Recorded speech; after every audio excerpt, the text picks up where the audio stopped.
Let's talk about Prometheus, the new film from Ridley Scott. Some people are saying this film is bad, but to be honest, it's not. I mean, yeah, it probably was way too overhyped. But I wasn't anticipating too much. My excitement levels were just right. They say it's not a prequel to Alien, but it's in the same universe. But the events that took place in this film did come first. The film is about a team of explorers in space. They're trying to find the origins of the human race. Noomi Rapace stars as Dr. Elizabeth Shaw.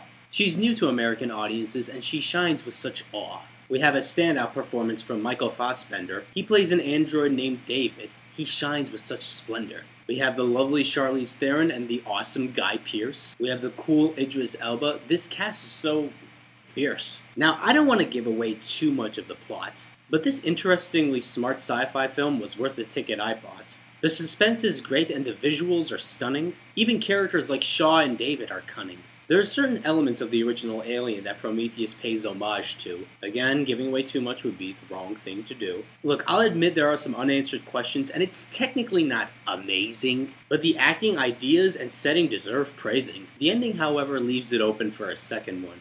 Yeah, this story is definitely not done. Maybe people were excited for something new and alien-related. And for what they did with Prometheus, it was well created. Sorry that this review is so short and not detailed, but I think Prometheus succeeded as a film, not failed.